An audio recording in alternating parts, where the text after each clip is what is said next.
வணக்கம் நண்பர்களே, நான் உங்கள் ஸ்ரீ. வாங்க கதைக்கு போகலாம். 25 வயதான சாப்ட்வேர் இன்ஜினியரான ராஜு பரபரப்பான நகரத்தில் வசதியான அடுக்குமாடி குடியிருப்பில் வசித்து வந்தார். அபார்ட்மெண்டில் 6 வீடுகள் இருந்தன. ஒவ்வொரு குடும்பமும் தங்கள் சொந்த கதைகள், நம்பிக்கைகள் மற்றும் கனவுகளுடன் வாழ்ந்து வந்தனர். இந்த குடும்பங்களில் ஹேமா என்ற 31 வயது விதவை மனதை கவரும் புன்னகையுடனும் அன்பான உள்ளத்துடனும் வாழ்ந்தாள். 2 ஆண்டுகளுக்கு முன்பு கணவரை இழந்த இவர் 2ஆம் வகுப்பு படித்து வந்த தனது இளம் மகன் ஆர்யனை வளர்த்து வந்தார்.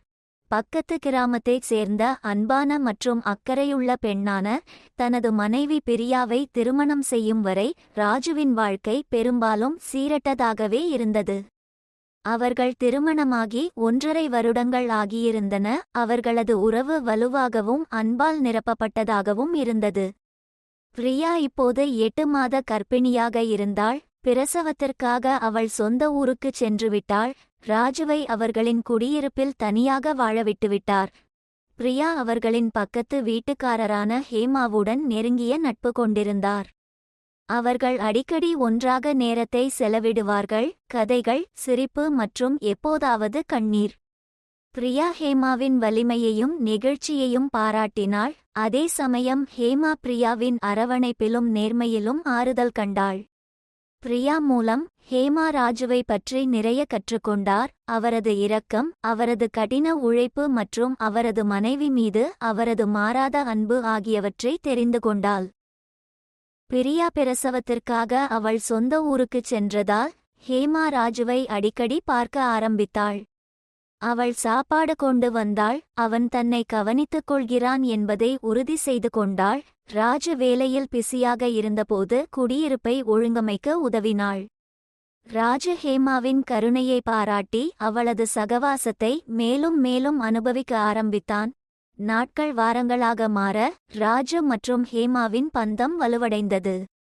அவர்கள் தங்கள் வாழ்க்கை, கனவுகள் மற்றும் கடந்த காலங்களை பற்றி பேசிக்கொண்டு மாலைகளை ஒன்றாக கழிப்பதைக் கண்டார்கள்.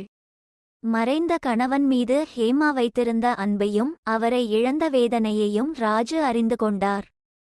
ஹேமா ராஜுவின் குடும்பத்திற்கான அர்ப்பணிப்பு மற்றும் எதிர்காலத்திற்கான நம்பிக்கையை பற்றி அறிந்து கொண்டார்.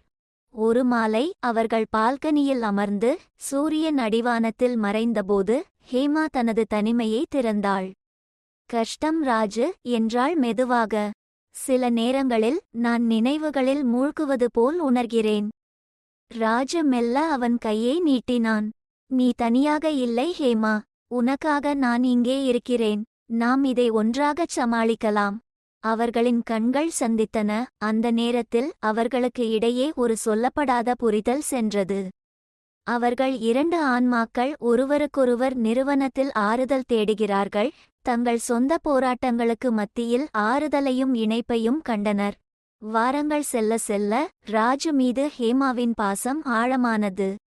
அவர்களின் உரையாடல்களையும் அவர்கள் பகிர்ந்து கொண்ட மௌன தருணங்களையும் அவன் அவளை மீண்டும் உயிருடன் உணரச் செய்த விதத்தையும் எதிர்பார்த்து கொண்டிருப்பதை அவள் கண்டாள். ஒரு நாள் மாலை ஆர்யன் படுக்கைக்குச் சென்ற பிறகு ஹேமா ராஜுவை இரவு உணவிற்கு அழைத்தாள். அவர்கள் மேசையில் அமர்ந்து உணவையும் ஒருவரையொருவர் கூச்சத்தையும் அனுபவித்தனர். இரவு உணவுக்கு பிறகு அவர்கள் அறைக்கு நகர்ந்தனர். பின் அறையில் அவர்கள் நிறைய நிகழ்வுகளை பேசத் தொடங்கினர். ராஜு தனது மனைவி பிரியாவுடன் நடக்கும் இரவு நிகழ்வுகளே ஹேமாவிடம் நன்றாக விவரித்து கூறினான். ஹேமாவிற்கோ அதை கேட்டவுடன் ராஜு மீது ஆசை அதிகமாகியது. ஹேமா தன்னுடைய உணர்ச்சிகளை கட்டுப்படுத்த முடியாமல் ராஜுவிடம் எழுந்து சென்று அவன் இதழுடன் தன் இதழை வைத்து அழுத்தி முத்தமிட்டாள். இத்தருணம் சிறிது நேரம் சென்றது. பின் ராஜு பிரிந்தான். அப்போது ராஜுக்கு என்ன நடந்தது என்று தீர்மானிக்க முடியவில்லை. மறுபடியும் உணர்ச்சிகளை கட்டுப்படுத்த முடியாமல் ஹேமா முத்தமிட்டாள். இம்முறை ராஜுவும் ஹேமாவை இறுக்கி கட்டிப்பிடித்து கொண்டு தனது உணர்வுகளை கட்டுப்படுத்த முடியாமல் வெகுநேரம் ஹேமாவை முத்தமிட்டான். ஹேமாவின் உடலில் அனைத்து இடங்களிலும் முத்தமிட்டான்.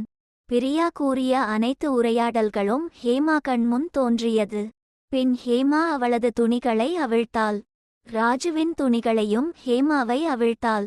ஹேமா மற்றும் ராஜுவின் அக்கா தம்பி உறவானது சிறிது நேரத்தில் கணவன் மனைவி உறவாக மாறியது. ஹேமா மற்றும் ராஜு தனது முத்தங்களால் உடல்களை கழுவினர். ராஜு சற்று ஆழமடைந்தான். ஹேமாவின் மார்பகங்களை தன் கைகளால் பிசைந்தான். தனது நாக்கினால் வருடினான். ஹேமாவும் சற்று உச்சமடைந்தாள். சிறிது நேரத்தில் ராஜு தனது அந்தரங்க உறுப்பை ஹேமாவின் அந்தரங்க உறுப்பில் சொருகினான். ஹேமாவின் பல வருட காம பசி மற்றும் ஏக்கம் நிறைவுற்றது.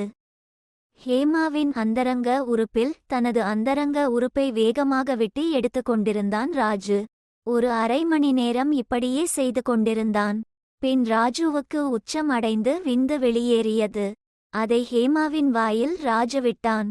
சிறிது நேரத்தில் இருவரும் அயர்ந்து தூங்கிவிட்டனர். காலையில் இருவரும் எழுந்துவிட்டனர். ராஜு எழுந்து டைனிங் டேபிளுக்கு சென்று நாட்காலியில் அமர்ந்தான். ஹேமாவும் அங்கு சென்று அமர்ந்தாள். அங்கு பேசுவதற்கு முன்பு ஹேமா ஒரு கணம் தயங்கினாள். ராஜு, நான் உன்னிடம் ஒரு விஷயம் சொல்ல வேண்டும். ராஜு அவளை பார்த்தான். அவன் முகத்தில் கவலை பதிந்தது. என்ன ஹேமா? ஹேமா ஒரு ஆழமான மூச்சு எடுத்தாள். அவள் இதயம் படபடத்தது. நான் உன்னிடம் உணர்வுகளை வளர்த்து கொண்டேன் ராஜு. இது பிரியா மற்றும் எல்லாவற்றிலும் சிக்கலானது என்று எனக்கு தெரியும். ஆனால் இனி நான் எப்படி உணர்கிறேன் என்பதை என்னால் மறுக்க முடியாது. நான் உன்னை ஆழமாக கவனித்துக் கொள்கிறேன். நான் உன்னுடன் இருக்க விரும்புகிறேன். ராஜு திடுக்கிட்டான். அவர் இந்த வாக்குமூலத்தை எதிர்பார்க்கவில்லை. ஆனால் அவர்களுடனான தொடர்பை அவரால் மறுக்க முடியவில்லை. அவன் அவள் கைகளை தன் கைகளில் எடுத்துக்கொண்டான். அவன் மனம் எண்ணங்களாலும் உணர்ச்சிகளாலும் ஓடியது. ஹேமா, எனக்கும் உன் மேல அக்கறை இருக்கு. ஆனா நாம இதையெல்லாம் யோசிக்கணும். பின்விளைவுகளை யோசிக்காமல் எதிலும் அவசரப்பட முடியாது என்றான். ஹேமா தலையசைத்தாள். கண்களில் நீர் பெருகியது. எனக்கு புரிகிறது ராஜு. நான் எப்படி உணர்கிறேன் என்பதை நீங்கள் தெரிந்து கொள்ள வேண்டும் என்றாள். பின்வந்த நாட்கள் நிச்சயமின்மையும் ஏக்கமும் நிறைந்தது. ராஜுவும் ஹேமாவும் தொடர்ந்து ஒன்றாக நேரத்தை செலவழித்தனர். ஆனால் அவர்களுக்கு இடையே ஒரு புதிய பதற்றம் இருந்தது. அவர்கள் இருவரும் ஒரு உறவை தொடர்வதில் உள்ள அபாயங்களை அறிந்திருந்தனர். ஆனால் ஒருவருக்கொருவர் அவர்களின் உணர்வுகள் மறுக்க முடியாதவை. ஒரு நாள் மாலை அவர்கள் பால்கனியில் அமர்ந்திருந்தபோது ராஜு பேசினார். ஹேமா, என்னால் உன்னை பற்றி நினைப்பதை நிறுத்த முடியாது. ஆனால் நாம் கவனமாக இருக்க வேண்டும். இது நம் குடும்பத்தையோ அல்லது வாழ்க்கையையோ பாதிக்கவிடக்கூடாது என்றான். ஹேமா தலையசைத்தாள். அவள் கண்கள் உறுதியால் நிறைந்தன. எனக்கு தெரியும் ராஜு. ஒரு அடி எடுத்து வைப்போம். எதற்கும் அவசரப்பட வேண்டியதில்லை. இது எங்கே போகிறது என்று பார்ப்போம். எனவே அவர்கள் ஒரு இரகசிய உறவை தொடங்கினர். அவர்களின் தருணங்கள் திருடப்பட்ட பார்வைகள், கிசுகிசுப்பான உரையாடல்கள் மற்றும் புதிய அன்பின் சிலிர்ப்பால் நிரம்பியுள்ளன. முன்னோக்கி செல்லும் பாதை சவால்கள் நிறைந்தது என்பதை அவர்கள் அறிந்திருந்தனர். ஆனால் அவர்கள் அதை ஒன்றாகச் சமாளிக்க தயாராக இருந்தனர். அவர்களின் இதயங்கள் ஒன்றாக நகர்ந்தன. ராஜுவும் ஹேமாவும் எடுத்த முடிவுடன் தங்கள் உறவை இரகசியமாக ஆராய ஆரம்பித்தனர். துருவியறியும் கண்களிலிருந்து திருடக்கூடிய தருணங்களை அவர்கள் நேசித்தார்கள். ஒருவருக்கொருவர் கைகளில் ஆறுதலை கண்டார்கள். அவர்களது அபார்ட்மெண்டின் அமைதியான மூலைகளில் அமைதியான முத்தங்கள் மற்றும் மென்மையான தொடுதல்களில் அவர்களின் காதல் மலர்ந்தது. ஒரு நாள் மாலை ஆர்யன் படுக்கைக்குச் சென்ற பிறகு ஹேமா ராஜுவை அழைத்தாள். அவர்கள் சோபாவில் அமர்ந்தனர். விளக்கின் மென்மையான பிரகாசம் அவர்களின் முகத்தில் சூடான ஒளியை வீசியது. இதயம் படபடக்க ஹேமா ராஜுவின் மீது சாய்ந்தாள். ராஜு, நான் உன்னுடன் இருக்க விரும்புகிறேன். உண்மையாகவே. ஆனால் நாம் கவனமாக இருக்க வேண்டும். ராஜு தலையசைத்தார். அவரது கண்கள் அன்பும் உறுதியும் நிறைந்தன. எனக்கு தெரியும் ஹேமா.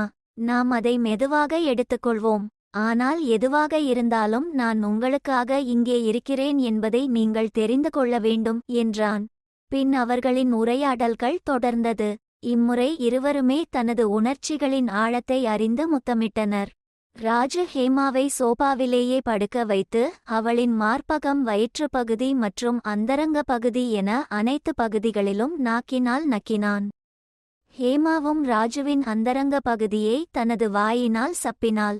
ராஜு தனது அந்தரங்க உறுப்பை ஹேமாவின் அந்தரங்க உறுப்பின் உள்ளே நுழைத்தான். ஹேமா மற்றும் ராஜுவின் ஏக்கம் தீர்ந்தது.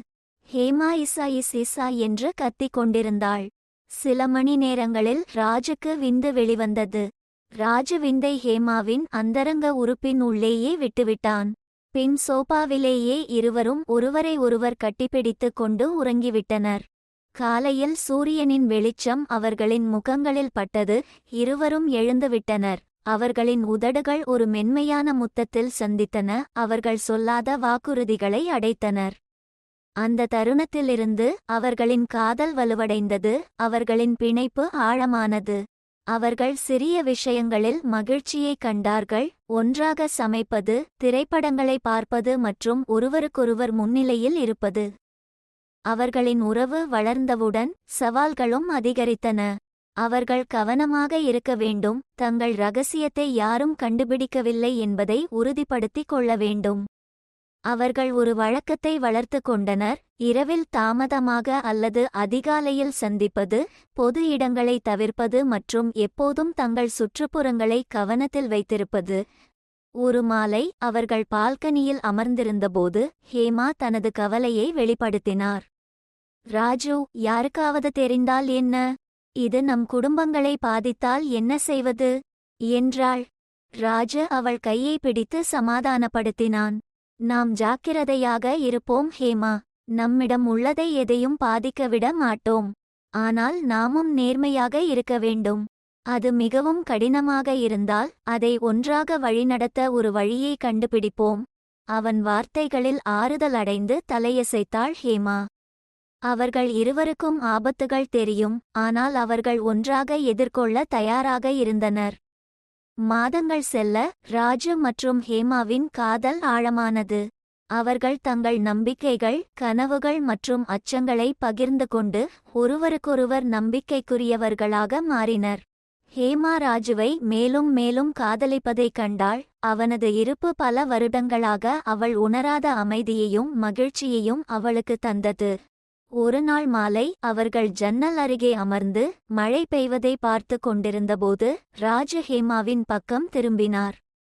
நான் உன்னை காதலிக்கிறேன் ஹேமா. நான் மீண்டும் இப்படி உணர முடியும் என்று நான் நினைக்கவில்லை. ஆனால் நீங்கள் என்னை மிகவும் சந்தோஷப்படுத்துகிறீர்கள். ஹேமாவின் கண்கள் ஆனந்த கண்ணீரால் நிரம்பியது. நானும் உன்னை காதலிக்கிறேன் ராஜு. நீ என் வாழ்க்கையில் இவ்வளவு வெளிச்சத்தை கொண்டு வந்திருக்கிறாய்.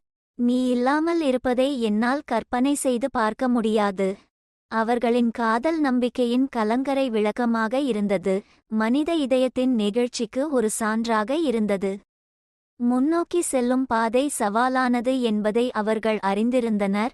ஆனால் அவர்கள் அதை ஒன்றாக எதிர்கொள்ள தயாராக இருந்தனர். அவர்களின் காதல் அவர்களை இருண்ட காலங்களில் வழிநடத்தியது. பிரியாவின் காலக்கெடு நெருங்கும் போது ராஜு ஹேமா மீதான காதலுக்கும் தன் மனைவி மற்றும் பிறக்காத குழந்தைக்கும் தன் பொறுப்புகளுக்கு இடையே கிழிந்தான். அவர் ஒரு முடிவை எடுக்க வேண்டும் என்று அவர் அறிந்திருந்தார். அது அவருடைய எதிர்காலத்தை வடிவமைக்கும். ஒரு மாலை அவர்கள் ஒன்றாக அமர்ந்திருந்தபோது ஹேமா அவனது உள்ள கொந்தளிப்பை உணர்ந்தாள். ராஜு, இது உனக்கு கஷ்டம்னு எனக்கு தெரியும். அதோடு நான் எந்த வலிக்கும் காரணமாயிருக்க விரும்பவில்லை. நீ பின்வாங்க வேண்டுமானால் எனக்கு புரியும். ராஜு தலையை ஆட்டினான். அவன் கண்கள் உறுதியால் நிரம்பியது. இல்லை ஹேமா, நான் உன்னை காதலிக்கிறேன். நான் உன்னுடன் இருக்க விரும்புகிறேன். ஆனால் யாரையும் காயப்படுத்தாமல் இந்த வேலையை செய்ய நாம் ஒரு வழியை கண்டுபிடிக்க வேண்டும். அவர்கள் பல மணிநேரங்கள் தங்கள் விருப்பங்களை பற்றி விவாதித்தனர். நன்மை தீமைகளை எடை போட்டனர். இறுதியில் தங்கள் உடல் உறவிலிருந்து ஒரு படி பின்வாங்க முடிவு செய்தனர். அவர்கள் உணர்வுபூர்வமாக ஒருவருக்கொருவர் தொடர்ந்து ஆதரவளிப்பார்கள். ஆனால் முழுமையாக ஒன்றாக இருக்க நேரம் வரும் வரை காத்திருப்பார்கள். பிரியாவின் டூ டேட் வந்ததால் ராஜு அவள் பக்கத்தில் இருக்க வேலையிலிருந்து விடுப்பு எடுத்தான். அவர் தனது சொந்த ஊருக்கு சென்றார். அங்கு அவரது குடும்பத்தினர் அவரை இரு கரங்களுடன் வரவேற்றனர். அவர்களுக்கு பிறந்த குழந்தையின் மகிழ்ச்சி ராஜுவின் வாழ்க்கையில் ஒரு நிறைவையும் மகிழ்ச்சியையும் தந்தது. இருப்பினும் அவனது எண்ணங்கள் அடிக்கடி ஹேமாவை நோக்கி நகர்ந்தன. மேலும் அவர்கள் உண்மையிலேயே ஒன்றாக இருக்கும் நாளுக்காக அவர் ஏங்கினார். பிரியாவுக்கு ஆரோக்கியமான பெண் குழந்தை பிறந்ததும் ராஜு ஊருக்கு திரும்பினான். அவரை ஹேமா இருகரம் நீட்டி வரவேற்றார். அவர்கள் தங்கள் உணர்ச்சி தொடர்பை மீண்டும் தொடங்கினர். ஒருவருக்கொருவர் முன்னிலையில் ஆறுதல் கண்டனர். பின் ராஜுவும் ஹேமாவும் பிரியா தூங்கும்போது அல்லது வெளியே செல்லும்போது தங்களது உறவை சந்தோஷமாக அனுபவித்துக் கொண்டிருந்தனர். இப்படியே ராஜு ஹேமா மற்றும் பிரியாவுடன் வாழ்க்கை நகர ஆரம்பித்தது.